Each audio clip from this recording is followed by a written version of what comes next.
Nah ini, tadi sudah disinggung Tom Lembong dan berulang-ulang, dan sejujurnya Pak, saya jadi agak bingung itu. Tom Lembong begitu dapat simpati, tapi Jaksa Agung kita juga luar biasa hebat. Tapi di medsos kan ada tuduhan politisasi hukum, kriminalisasi hukum, kan ada itu. Nah tadi Pak Beni sebenarnya kalau boleh saya simpulkan, dia bicara objektif tapi sekaligus membuat tantangan buat Bapak. Tidak mengkritik, tidak menyentil, malah dibalik Pak. Bapak dibebani Pak. Luar biasa Pak Beni.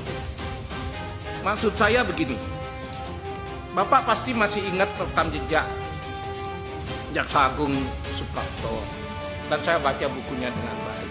Saya juga baca bukunya Baharudin Lopa. Kali ini saya berhadapan dengan Bapak, saya harap Bapak tidak kalah reputasi dengan mereka. Salah satu contoh cara Jaksa Agung Suprapto ketika mau menangkap menteri. Dia telepon Soekarno, Pak saya mau tangkap menteri ini. Soekarno tidak mencampuri. Kenapa? Karena kejaksaan harus dijaga kemandiriannya. Dalam kaitan itu saya yakin Bapak ingin menjaga kemandirian ini, dan karena itu kita yakinkan bahwa Pak Prabowo tidak ikut campur dalam kasus ini. Saya yakin seyakin-yakinnya. Kalau boleh saya bicara terbuka dan jujur, Ketua Komisi 3 terbata-bata menjelaskan bagaimana Pak Prabowo itu sama sekali tidak terlibat. Cuma di medsos sudah terlanjur hal ini membuat catatan yang tidak enak. Oleh karena itu ada dua hal yang Bapak harus lakukan Pak, agar Pak Prabowo juga kena, nama Bapak juga terjaga.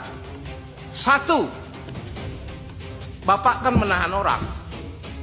Yang ditahan bukan orang sembarangan, Tom Lembong.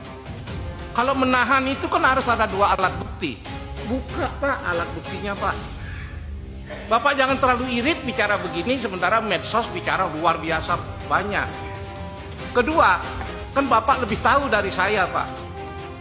Kalau yang namanya perkara korupsi, tindak pidana korupsi, pasal korupsi itu kan ada unsur-unsurnya. Jadi Bapak tidak hanya perlu menjelaskan dua alat bukti ke masyarakat, jelaskan unsur-unsurnya bahwa memang betul-betul itu terbukti. Tapi kalau karena beberapa kekeliruan, lalu dua alat bukti itu tidak memadai dan lemah, unsur-unsur nggak terbukti, SP3 juga bisa mengatasi masalah. Karena undang-undang membolehkan itu Pak. Tapi sekali lagi, kalau Bapak bisa membuka itu secara transparan, bahwa Jaksa Agung beserta aparatnya tidak sembarangan menetapkan tersangka, buktikan ada dua alat bukti, buktikan unsur-unsurnya ada. Tapi satu lagi, Bapak tidak boleh tebang pilih. Jangan nyasar Tom Lembong saja, harus berlaku adil pada semua pelaku. Kira-kira begitu ya Pak ya. Maaf, ini kalau saya memberanikan diri supaya clear, karena Bapak orang baik, Tom Lembong juga orang baik. Maka harus ada transparansi di antara masyarakat agar masyarakat nggak bingung.